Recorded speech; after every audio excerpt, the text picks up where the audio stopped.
সমস্যা হচ্ছে আরো ভয়ঙ্কর একটা বিষয়। সেটা কি? সেটা হচ্ছে গুনাহ করাটা যতটা অপরাধ, গুনাহকে গুনাহ মনে না করা তার চেয়ে বেশি অপরাধ। এই কথাটা মাথায় ঢোকা।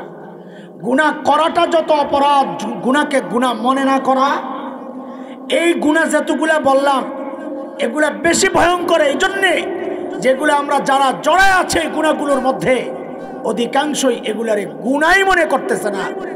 ওয়ানাফসিন ওয়ামা সাওয়াহা فألهمها فجورها وتقواها قد أفلح من زكاها وقد خاب من دساها।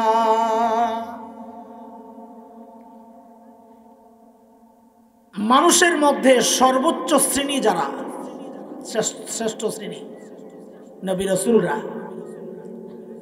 তাদেরকেও আল্লাহ তাআলা গুনাহ করার শক্তি দিয়েই সৃষ্টি করছেন।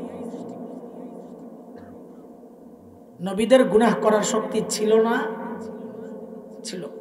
অনেকে অতি উৎসাহী, অতি আবেগী, নবীদেরকে এমন জায়গায় রাখতে চান যে সাধারণ মানুষরা আর ওখানে পৌঁছার সুযোগ নাই। না, নবীদেরও গুনাহ করার শক্তি ছিল। আরে গুনাহ করার শক্তি নাই, আমাদের আকীদা নবীদের ব্যাপারে কি? কোন নবী নবুয়তের আগেও গুনাহ করেন নাই, নবুয়তের পরেও করেন নাই। পরে তো প্রশ্নই আসে না, এটা আমাদের বিশ্বাস। তো গুনাহ করার শক্তি নাই, গুনাহ করেন নাই, এর মধ্যে কোনো কৃতিত্ব নাই। যেমন ছোটবেলায় গল্প শুনছেন কিনা, এক কানার ল্যাংড়ার গন্ডগোল। কানাই কি বলে, বেটা তুই ল্যাংড়া বেটা, আমার দাম দিস না, আমার মধ্যে যে একটা যোগ্যতা আছে রে, খেয়াল করছিস তুই? কি যোগ্যতা?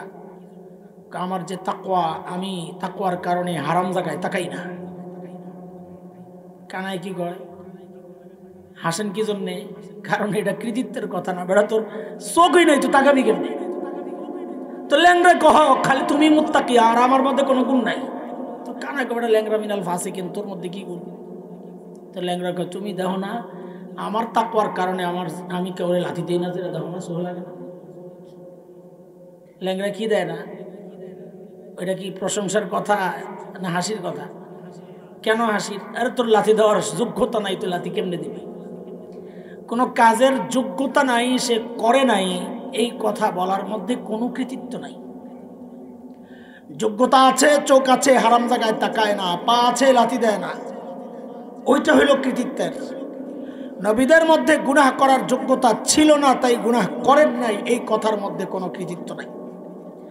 বরং কৃতিত্ব হচ্ছে গুনাহ করার যোগ্যতা ছিল, কিন্তু কোন নবী জিন্দেগিতে কোনো গুনাহ, সমস্ত নবী নিষ্পাপ মাসুম। বলেন, এটা আকীদা আমাদের, সমস্ত নবী নিষ্পাপ। আর কেউ যদি বলেন নবী এই ভুল করছে, তাহলে ওটা গোমরাহ। এটা কি? সে কি? সে যেই হোক, যদি বলে নবীরা ভুল করছেন, সে বলেন না একটু জোরে, ঘুমায় গেছেন? এত রাতে ঘুমান না কেন? কোন অভ্যাস? নবীদের যে গুনাহ করার যোগ্যতা ছিল, এটার প্রমাণও আছে। হযরতে ইউসুফ আলাইহিস সালাতু ওয়াস সালাম আটকা পড়ছিল জুলাইখার ফান্দে, জানেন তো গল্প না? আল্লাহ বলতেছেন কি? আল্লাহ বলেন, ওয়ালাকাদ হাম্মাত বিহি ওয়া হাম্মা বিহা লাউলা আর রাআ বুরহানা রাব্বিহি كذلك لنصرف عنه السوء والفحشاء إنه من عبادنا المخلصين।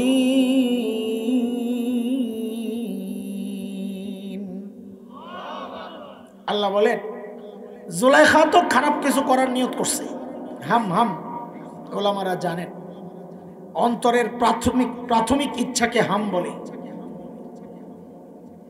অন্তরের যে ইচ্ছাগুলা, এগুলার স্তর আছে, একটু দৃঢ় হয় নাম পাল্টায়, আর একটু দৃঢ় হয় নাম পাল্টায়। প্রাথমিক ইচ্ছা যে স্তর তাকে বলে হাম, এরপরে আছে কসদ, এরপরে ইরাদা, এরপরে আজম, এরপরে জজম। একটু একটু গাঢ় হয়, ইচ্ছা নাম পাল্টায়। হাম হচ্ছে প্রাথমিক স্তর।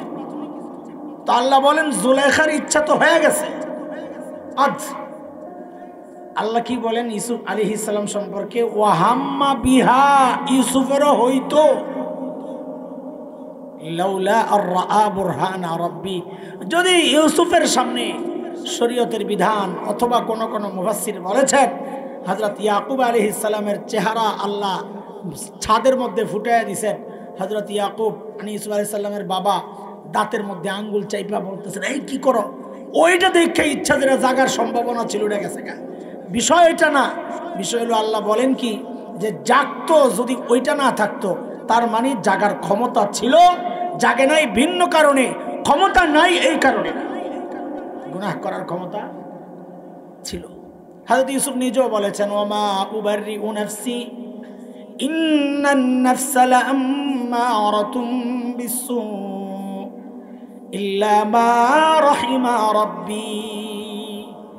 আমি নিজের পবিত্রতা কেমনে বলবো যে আমি পবিত্র কেমনে দাবি করব? ভিতরে জিনিস যে আছে একটা নফসে আম্মারা, ও যেখানে আছে সে আবার নিজের পবিত্র এরকম দাবি করতে পারে নাকি? হ্যাঁ, আল্লাহ যারে বাঁচাইয়া দিছে, যেমন আমারে বাঁচাইয়া দিছে, আমি বেঁচে গেছি, কিন্তু আমি এটা নিজের কোনো কৃতিত্ব বলছি না। হযরত ইউসুফ বলতেছে। একটা মাঝখানে আপনাদের একটা মজার কথা শোনাই, শোনেন। নবীরা যে ভুল করে নাই, আমাদের কোন কোন পণ্ডিত ভুল ধরছে। দলিল আল্লাহ কি কয় নবী আলাইহিস সালাম রে সূরা নসরের মধ্যে, ফাসাব্বিহ বিহামদি রাব্বিকা ওয়াস্তাগফির। নবী আপনি তাসবিহ পড়েন, ইস্তিগফার পড়েন। ওই দেখছো নবী যদি গুনাহ না করতো তো আল্লাহ ইস্তিগফার করতে কয় কেন? দেখছেন নি কারবার কি দলিল? সুবহানাল্লাহ। সমস্যা কি আসলে? আল্লাহ ইস্তিগফার তো পড়তে বলছে, এটা তো ঠিক, তো গুনাহ না করলে ইস্তিগফার কেন পড়বে? কিসের মাফ? কিসের মাফ চাইতেছে? এটা একটা বুঝার জিনিস। নবীদের গুনাহ করার ক্ষমতা ছিল, এটা বুঝলে যে দলিলটা দিব ওইটা দিয়ে বোঝা যাবে গুনাহ করার ক্ষমতা ছিল। ইস্তিগফার একটা অন্তরের চিকিৎসা, অন্তরের রোগগুলোকে ইস্তিগফার দিয়ে সাফ করা হয়। আমরা জানি চিকিৎসা দুই রকমের। এক চিকিৎসা হয় রোগ প্রতিষেধক, রোগ ভালো করে। আরেক চিকিৎসা হয় রোগ প্রতিরোধক, রোগ ঠেক দেয়। টিকা রোগ ভালো করে না রোগ আটকায়? এর কথা বলেন। টিকায় রোগ আটকায়, হওয়ার পরে দেয় না হওয়ার আগে দেয়? তার মানে টিকায় রোগ ভালো করে না, বরং রোগকে। ইস্তিগফারও দুই রকম। এক ইস্তিগফার রোগ ভালো করে, গুনাহ মাফ করে। আরেক ইস্তিগফার গুনাহ মাফ করে না, বরং গুনারে ঠেক দেয়। নবীদেরকে যে আল্লাহ বলেছেন ইস্তিগফার পড়তে, এটা গুনাহকে মাফ করানোর জন্য না, এটা টিকা হিসাবে রোগকে ঠেক দেওয়ার জন্য। বলে আপনি ওই অর্থ কই পাইলেন? বলে নবীর হাদিস আছে, হযরত আগাররে মাজানি রাদিয়াল্লাহু আনহুর বর্ণনা। নবী আলাইহিস সালাম বলেন, ইন্নাহু লা ইয়াগানু আলা কলবি হাত্তা আস্তাগফিরাল্লাহ কুল্লা ইয়াউম মিআতা মাররা। আমাদের নবী বলেন সাল্লাল্লাহু আলাইহি ওয়াসাল্লাম, মাঝে মধ্যে আমারও গুনাহ করার ইচ্ছা আকাশের মেঘমালার মতো উঁকি ঝুঁকি দেয়, ওইটাকে ঠেক দেওয়ার জন্য আমি প্রতিদিন 100 বার ইস্তিগফার করি। তাহলে আমাদের নবীরও গুনাহ করার শক্তি ছিল কি ছিল না? ইচ্ছা জাগার মতো অবস্থায় ছিল কি ছিল না? ছিল। কিন্তু আমাদের বিশ্বাস হইল সমস্ত নবীরা নিষ্পাপ। বলেন এটা বলেন সমস্ত নবী। মানুষের মধ্যে নবীদের পরের যে শ্রেণীটা, ওই শ্রেণীটা হচ্ছে হযরতে সাহাবায়ে কেরাম রিদওয়ানুল্লাহি আলাইহিম আজমাইন। সাহাবীদের ব্যাপারে আমাদের আকীদা বিশ্বাস, সাহাবীরা নিষ্পাপ না। আমরা বলি না কোনো সাহাবী নিষ্পাপ, বলি না। তবে আমাদের আকীদা হচ্ছে সাহাবীরা মাগফুর, মাসুম না, মাগফুর। আল্লাহ তাদেরকে মাফ করে দিয়েছেন। আল্লাহ তাদেরকে সূরা হুজুরাতের 3 নম্বর আয়াত খুঁজেন। আল্লাহ বলেন, ইন্নাল্লাযীনা ইয়াগুদ্দুনা আসওয়াতাহুম ইনদা রাসূলিল্লাহ أولئك الذين امتحن الله قلوبهم للتقوى لهم مغفرة وأجر عظيم আল্লাহ বলেন সাহাবীদেরকে আমি মাফ করে দিছি লাহুম মাগফিরাহ ওরে পোড়া কপাল আল্লাহ যাদেরকে মাফ করছেন তুমি তাদের দোষ তালাশ করার কে সাহাবীদের দোষ যারা বলে সাহাবীদের দোষ যারা খোঁচায়া খোঁচায়া বাইর করে বুঝতে হবে আল্লাহর সিদ্ধান্তকে তারা চ্যালেঞ্জ করছে ওরা হচ্ছে সমাজের এক নিকৃষ্ট শ্রেণী পোড়া কপাল বলেন সাহাবীদের ব্যাপারে আমাদের বিশ্বাস কি সব সাহাবীকে আল্লাহ কি করছেন কাজেই যাদেরকে আল্লাহ মাফ করছেন আমার কাজ হইল খুঁজা খুঁজা তাদের দোষ বের করা তাই না কত আজাইরা কাম আমার ফ্রি মানুষ তো খুবই সে রাড্ডি কথাকার এগুলো আমাদের আলোচনার বিষয় না আজকের আমাদের আলোচনার বিষয় হচ্ছে এই দুই শ্রেণী বাদ দিয়া আমরা যারা আছি আমাদের গুনাহগুলারে আমরা তিনটা ভাগ করব আমরা গুনাহ করি এটাই বাস্তবতা কয় ভাগ এই যুবকরা বলো তোমরা কথা বলো কয় ভাগ এক ভাগ বলার সময় আপনাকে অনেকের কেমন কেমন লাগবে একটা পড়া আপনারা মুখস্থ করছেন বহুদিন ধরে এখন ওই পড়ার বিপক্ষে বা বিরুদ্ধে যাবে কথাটা সাময়িক অল্প সময়ের জন্য পরে আবার আপনাকে পড়া ঠিক করুন আপাতত এটা ভুলে যাবেন যেই তো পড়াটা মুখস্থ আসেনি দেখি আমি জিজ্ঞেস করি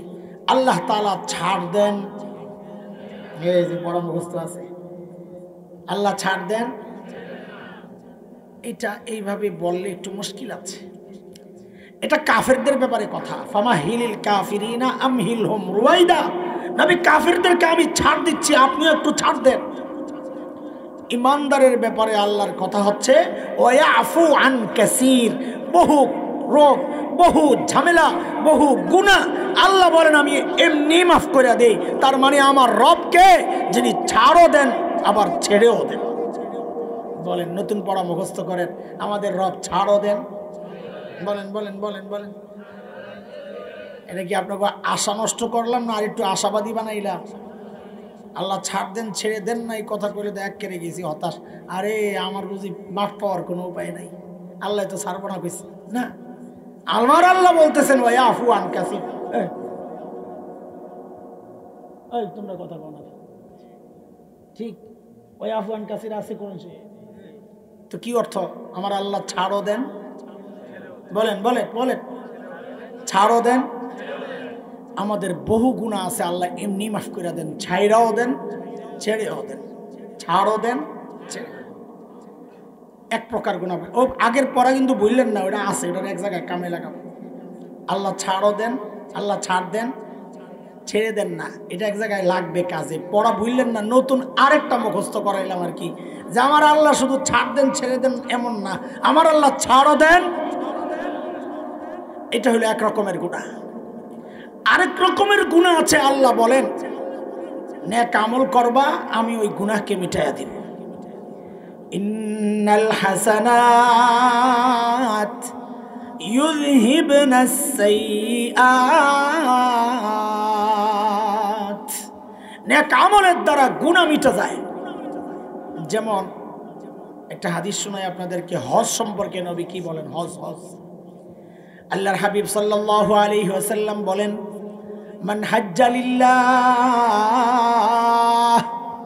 ফালাম ইয়ারফাস ওয়া লাম ইয়াফসুক রাজাআ কায়াউমিন ওয়ালাদাতহু নবী বলেন কেউ যদি আল্লাহর জন্য হজ করে কার জন্য হজ কার জন্য করে কার জন্য তাহলে নবীর আল্লাহর জন্য যদি হজ করে কথাটা বলার দরকার কি বাড়তি কথা নবী বুঝি বাড়তি কথা বলেন হ্যাঁ আমাদের নবী বুঝি বাড়তি কথা বলেন বরং আমার নবীর অনন্য বৈশিষ্ট্যের মধ্যে একটা এটা জাওয়ামিউল কালিম কথা কম অর্থ বেশি এই যোগ্যতা আল্লাহ দিয়েছিলেন অনেক কথা বুঝাইতেন অল্প কথা দিয়ে এটা আমার নবীর অনন্য বৈশিষ্ট্য ফালতু কথা বলা থাক দূরের কথা তাহলে নবী এই কথা কেন বললেন যদি কেউ আল্লাহর জন্য হজ করে বুঝা গেল কিছু হাজী সাহেব পাওয়া যাবে যারা আল্লাহর জন্য হজ করবে না হাজী সাহেব লিখবে নির্বাচন করতে হবে তো আলহাজ না লাগাইলে কেমন দেখা যায় এত হজ আল্লাহর জন্য না কেমনে বুঝলেন কারণ হলো হজের আগেও যা ছিল হজের পরেও তা, হজের আগেও সন্ত্রাসী, হজের পরেও সন্ত্রাসী, হজের আগেও সুদ খাইতো, হজের পরেও সুদ খায়, হজের আগেও ঘুষ খাইতো, হজের পরেও ঘুষ খায়। পার্থক্য কি? মাঝে মধ্যে মজাক করে বলি, পার্থক্য হইল হজের আগে আসিল সন্ত্রাসী, হজের পরে হইল আলহাজ সন্ত্রাসী। হজের আগে আসিল সুদখোর, হজের পরে এখন শুরু করছে বাটপারি, ঘুষ খায়, ঘুষের টাকা হাতে লয় না, ঘস করে এসে তো কি করে ডোয়ারটা খুলে দেয়, কবা এনে রাখেন, ঘুষের টাকা হাতে লওয়া যাবে না, হজ করে এসে তো শুরু করছে। এখন সাইনবোর্ড লাগায় বাটপারি, হাজির সাইনবোর্ড লাগায়া বলেন ও হজ আল্লাহর জন্য করছে না নিজের জন্য করছে। নবী বলেন না এই হজের কথা আমি বলছি না, যে হজ করবে শুধুই আল্লাহর জন্য সওয়াবের আশায়, আর হজের সফরে কোনো গুনাহ করে নাই, অশ্লীল কাজে জড়ায় নাই। ব্যাখ্যাকারকরা তারা বলেন যে হজের আমালগুলো সব ঠিকঠাক মতো আদায় করেছে, তাহলে বোঝা যাবে তার হজটা কবুল হয়েছে। ফলাফল নবী বলেন রাজাআ কায়াউমিন ওয়ালাদাতহু উম্মুহ, সে যখন বাড়িতে ফেরত আসে ওই হজ তার গুনাহগুলোকে এমনভাবে মিটায়া দেয়, তার মা তাকে যেদিন জন্ম দিয়েছিলেন ওই দিন যেমন সে নিষ্পাপ ছিল, একটা গুনাহ আমলনামায় ছিল না, হজ করে বাড়িতে আসলে আল্লাহ তাকে ওই রকম পবিত্র বানায় দেন। কি বুঝাইতে চাইলাম? যে নেক আমলের দ্বারা কি হয়? গুনাহ মাফ হয়। আচ্ছা, তাহলে আমরা গুনারে কয় ভাগ করছি জানি? এক ভাগ আল্লাহ এমনি ছেড়ে দেন, ছাড়ও দেন, আরেক ভাগ নেক আমলের দ্বারা মাফ করে দেন। 3 নাম্বার, একটা গুনাহ সম্পর্কে আল্লাহ বলেন আমি ছাড় দিলেও ছেড়ে দিব না। 3 নাম্বার গুনাহ কোনটা?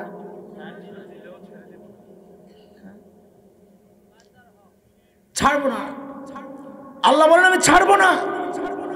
সেটা কোনটা? যে গুনাহ আল্লাহ বলতেছেন আমি ছাড়বো না। আমি যে আয়াত পড়ছি শুরুতে, ওই আয়াতে এটা আল্লাহ জানাইছেন। আল্লাহ কি বলেন? বালা মান কাসাবা সাইয়্যাতান ওয়া আহাতাত বিহি খাতিআতুহু ফাউলাইকা আসহাবুন নার হুম ফিহা খালিদুন।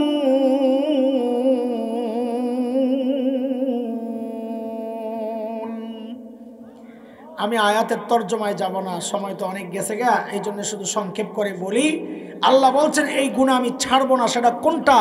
আহাতাত বিহি খাতিআতু, যে গুনাহ বান্দারে চারদিক থেকে ঘিরে নেয়। মুফাসসিররা ব্যাখ্যায় বলেন যে গুনাহ বান্দা ছাড়তে পারে না, অর্থাৎ আরো সহজ করে যদি বলি তো বলতে হয় যে গুনাহ বান্দা নিয়মিত করে যাচ্ছে, ছাড়তে পারে না। ওয়ালাম ইউসিরু আলা মা ফাআলু, তওবা কবুল হওয়ার একটা শর্ত নিয়মিত না করা, নিয়মিত চালাচ্ছে, ছাড়ে না। সেই গুনাহটা কোনটা? খেয়াল করেন, সেই গুনাহ কোনটা? সেই গুনাহ সবার জন্য একটা হবে এটা জরুরি না। সেই গুনাহ আমার জন্য একটা হইতে পারে, আপনার জন্য আরেকটা হইতে পারে। কেউ আছে মিথ্যা ছাড়তে পারে না, এটা তার নিয়মিত গুনাহ। কেউ সুদ খাওয়া ছাড়তে পারে না, এটা তার নিয়মিত গুনাহ। কেউ ঘুষ খাওয়া ছাড়তে পারে না, এটা তার নিয়মিত গুনাহ। কেউ মিথ্যা বলা, জিনা করা ছাড়তে পারে না, এটা তার নিয়মিত গুনাহ। কেউ শরাব খাওয়া ছাড়তে পারে না, এটা তার নিয়মিত গুনাহ। এক একজনের এক একটা হইতে পারে, কিন্তু আমরা সেগুলো নিয়ে কথা বলছি না। আমরা এমন একটা গুনাহ নিয়ে আজকে কথা বলতে চাই, যেই গুনাহটা বাংলাদেশের কেন সারা দুনিয়ার প্রায় সব মানুষ যেই গুনায় জড়ায় গেছে, সেই গুনায় যুবক জড়াইছে, বুড়াও জড়াইছে, সেই গুনায় নারীও জড়ায় গেছে, পুরুষও জড়ায় গেছে, সেই গুনায় আমার মতো এইরকম লেবাসওয়ালা মরনাও জড়ায় গেছে, কোনো সাধারণ মানুষও জড়ায় গেছে, কোনো ইমামও জড়ায় গেছে, কোনো মুসল্লিও জড়ায় গেছে, কোনো পীরও জড়ায় গেছে, কোনো মুরিদও জড়ায় গেছে।